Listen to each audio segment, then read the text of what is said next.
Thank you very much for joining me this morning, Sunday morning service. I would like to offer the incense for all of you together with me. Then, Dandan and Tisarana. So please join with me.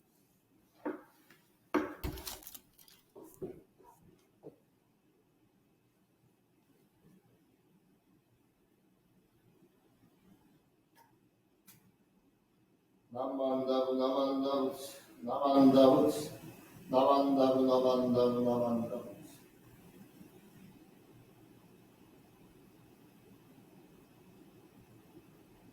Namo tassam bhagavato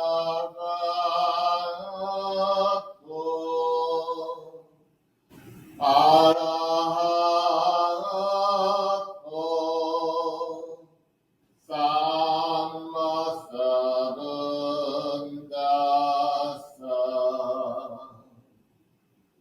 Homage to him, the exalted one, the enlightened one, the supremely awakened one. Buddham saranam gacchami,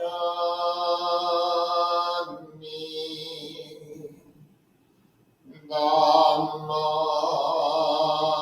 saranam gacchami,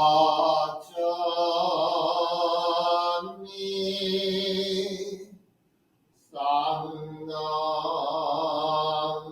saranam gacchami.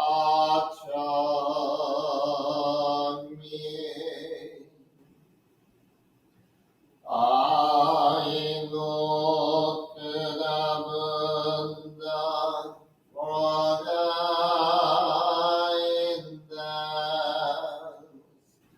I go to the Dharma for guidance.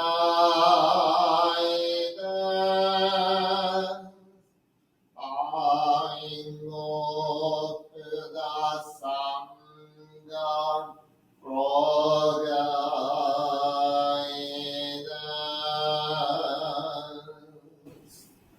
Namandav, namandav, namandav, namandav, namandav.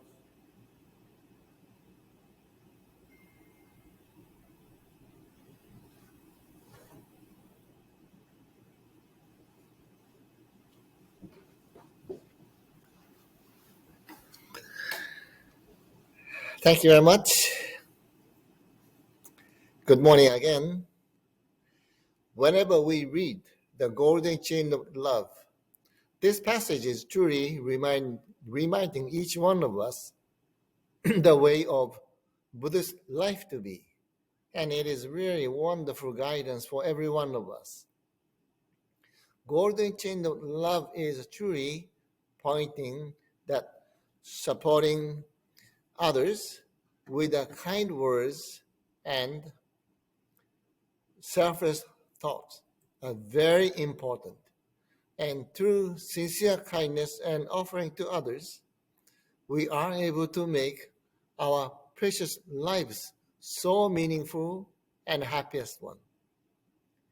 Can you read the third phrases all together? Let's begin. We will try to think pure and beautiful thoughts, to say pure and beautiful words, and to do pure and beautiful deeds, knowing that on what I do now depends not only my happiness or unhappiness, but also that of others. Thank you. It is nice, isn't it? The beautiful thoughts which we receive from others, we will feel that we want to offer our kindness to others. And it is always reminding ourselves as a wonderful teaching of the Buddha. This morning, I would like to share with you an old story which expresses selfless giving and good deeds to others. Once upon a time, there was an old couple living in the hillside of village. They are very poor, and the only income for them was weaving straw hats. Whenever they made a numbers of straw hats, the old man, the grandpa, would take them to the town to sell them. During the summertime, he could sell everything what he made because sun is very hot.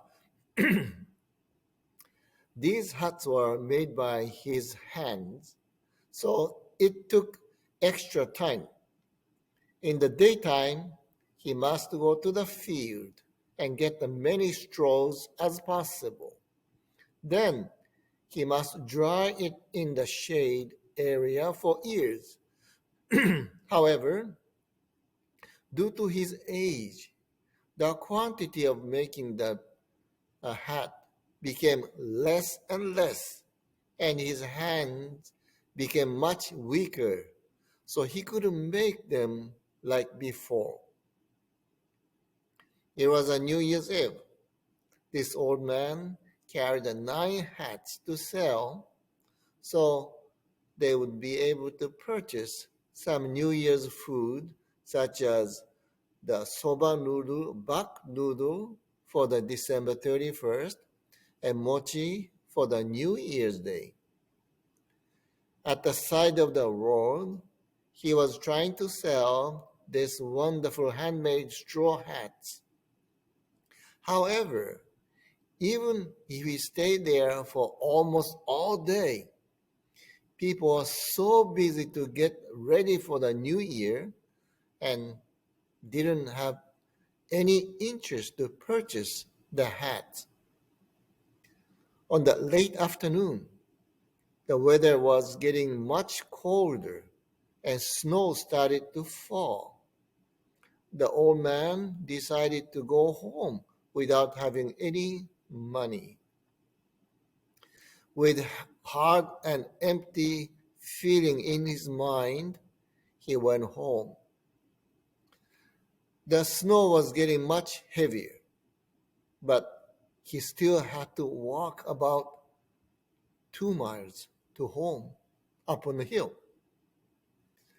When this old man reached at the top of the hill, he discovered that there are 10 stone statues of the Buddha that were almost covered in the deep and heavy snow. This old man said as follows, "Oh, I feel so sorry for these 10 stone Buddhas.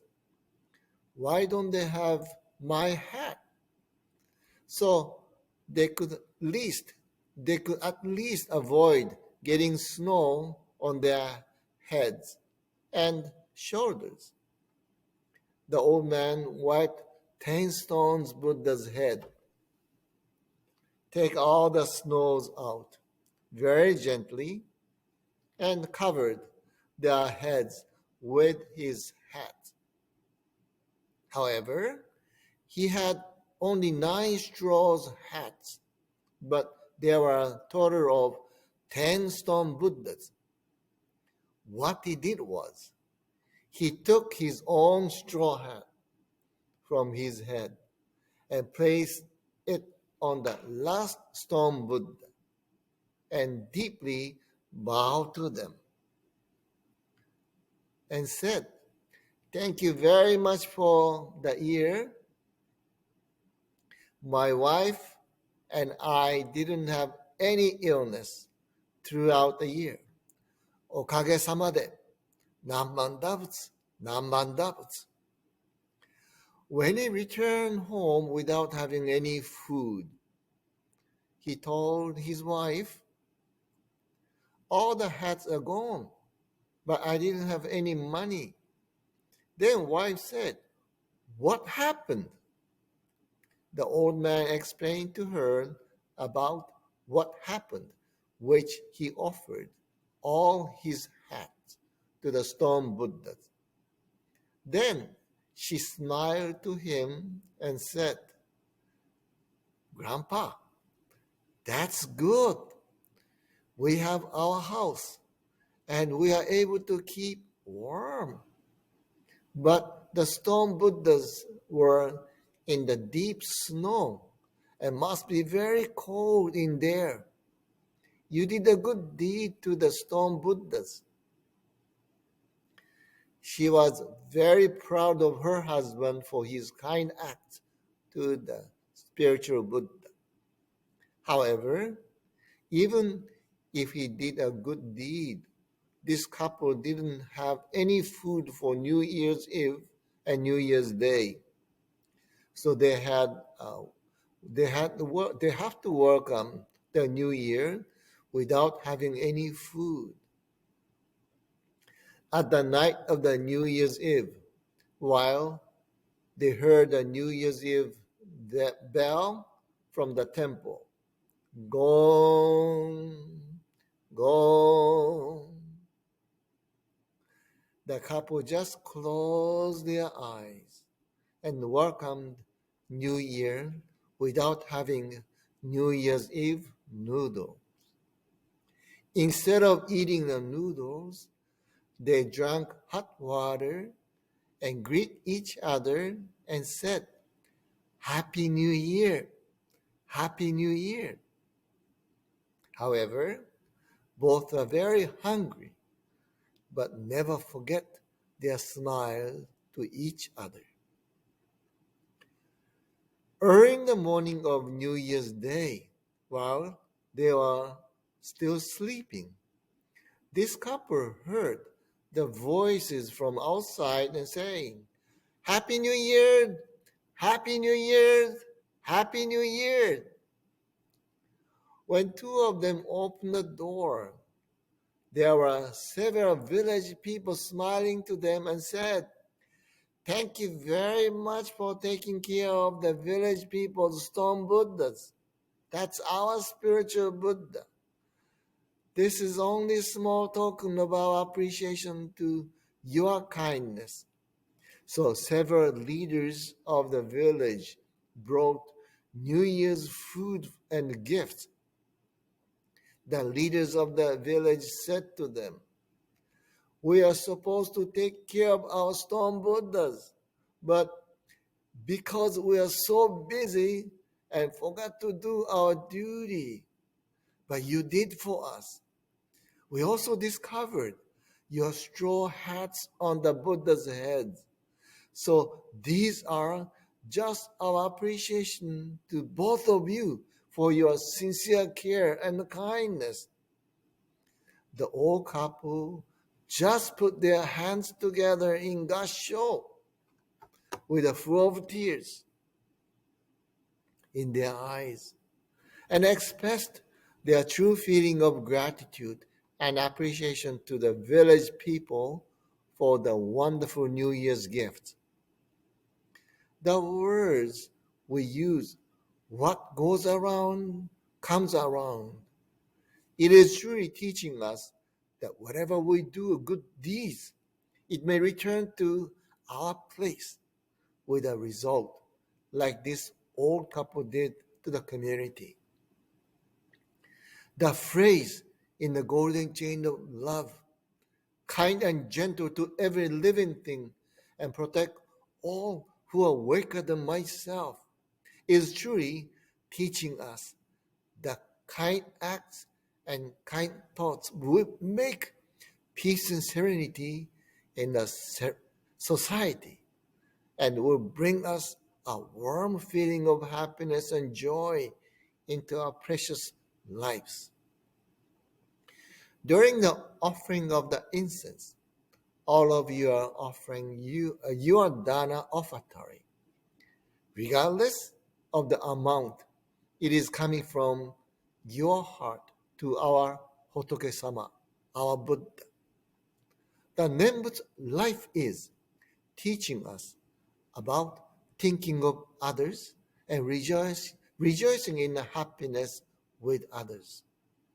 May we all follow the great guidance which we inherited from our great Issei, Nisei, and Sansei's wonderful spirits and follow their great footsteps through the kindness in our daily lives. Our ancestors, the wonderful Nembutsu pioneers, left many great values and guidance to every one of us. Patience, effort, and sharing joy of happiness with the great teaching of the Nembutsu.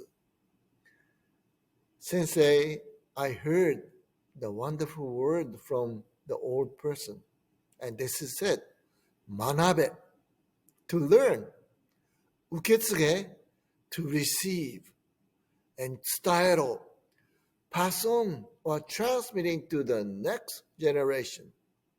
So may we all sharing our wonderful heart, which we call aloha spirit, to others and rejoice in the happiness with others through the great guidance of the Nembutsu, Namo Amida Butsu.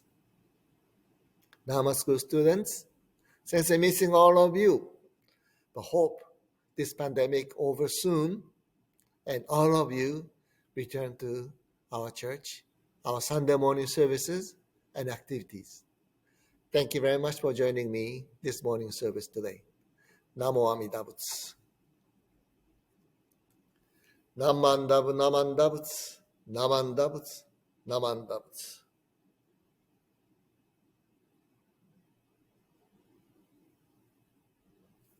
Thank you very much. Bye. We see you